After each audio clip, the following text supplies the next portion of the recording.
So we see it coming. Yeah. How is it possible to stop? Is there some, let me throw something out there, just intermixing of cultures, understanding. There does seem to be a giant cultural gap in understanding of each other. And you're an interesting case study because you are an American. Obviously, you've done a lot Yes. of incredible manufacture here in the United States, but you also work with China. I've spent a lot of time in China and met with the leadership many times. Maybe a good question to ask is, what are some things about China that people don't understand, positive, just in the culture? What's some interesting things that you've learned about the Chinese? Well, the sheer number of really smart, hardworking people in China is incredible. There are really, if you say like, how many smart, hardworking people are there in China? There's far more of them there than there are here, I think, in my opinion. And they've got a lot of energy. So, I mean, the architecture in China that's in recent years is far more impressive than the U.S. I mean, the train stations, the buildings, the high-speed rail, everything. It's really far more impressive than what we have in the U.S. I mean, I recommend somebody just go to Shanghai and Beijing, look at the buildings, and go to, take the train from Beijing to Xi'an, where you have the terracotta warriors. China's got an incredible history, very long history. And, I think arguably in terms of the use of language from a written standpoint, sort of one of the oldest, perhaps the oldest written language. And in China, people did write things down. So now China historically has always been, with rare exception, been internally focused. They have not been acquisitive. They've fought each other. There have been many, many civil wars. In the Three Kingdoms War, I believe they lost about 70% of their population. So they've had brutal internal wars, like civil wars that make the U.S. Civil War look small by comparison.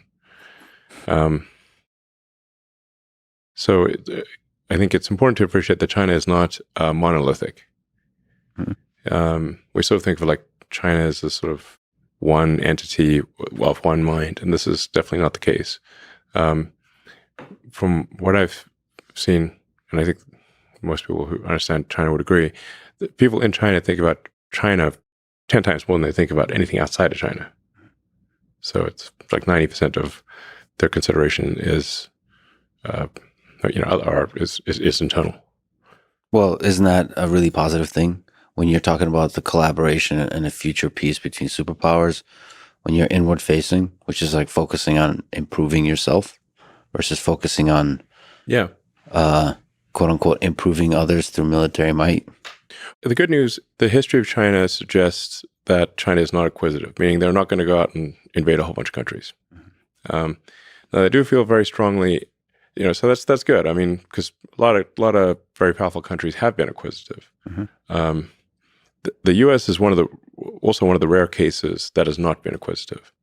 Like after World War II, the U.S. could have basically taken over the world and any country. Like we got nukes, nobody else got nukes. We don't even have to lose soldiers. Which country do you want? And the United States could have taken over everything. At will, and it didn't. And the United States actually helped rebuild countries. So it helped rebuild Europe, helped rebuild Japan. This is very unusual behavior, almost unprecedented. The U.S. did conspicuous acts of kindness, like the Berlin airlift. And I think, it's always like, well, America's done bad things. Well, of course, America's done bad things, but one needs to look at the whole track record. And just generally, one sort of test would be, how do you treat your prisoners of war? Or let's say, no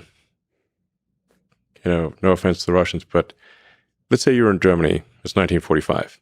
You got the Russian army coming on one side, and you got the French, British, and American armies coming on the other side. Who would you like to surrender to?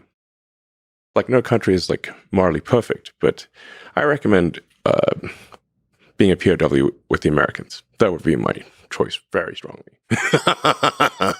In the full menu of POWs, Very US. much so. And in fact, Wernher von Braun Yeah. took, a small guy, was like, we've got to be captured by the Americans. Yep. And in fact, the SS was under orders to execute von Braun and all of the German rocket engineers. And they narrowly escaped their SS. They said they were going out for a walk in the woods. They left in the middle of winter with no coats. And then ran and with no food, no coats, no water. And just ran like hell and ran west.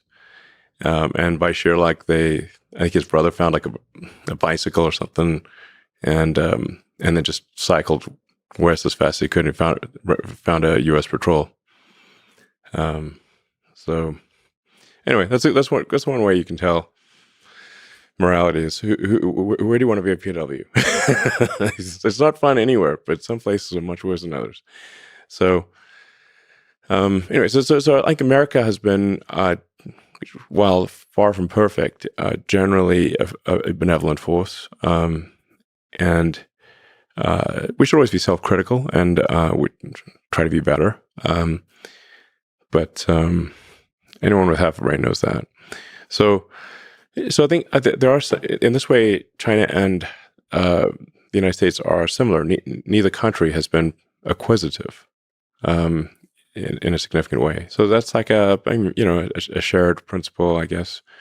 Now China does feel very strongly about Taiwan. They've been very clear about that for a long time. From their standpoint, it would be like one of the states is not there like Hawaii or something like that, but more significant than Hawaii. And Hawaii is pretty significant for us. So they view it as really that there's a fundamental part of China, the island of Formosa, now Taiwan, that is not part of China but should be. And the only reason it hasn't been is because of the U.S. Pacific Fleet. And as their economic power grows and as their military power grows, the thing that they're clearly saying is their interest will, clearly be materialized. Yes. China has been very clear that they will incorporate Taiwan peacefully or militarily, but that they will incorporate it from their standpoint is 100% likely.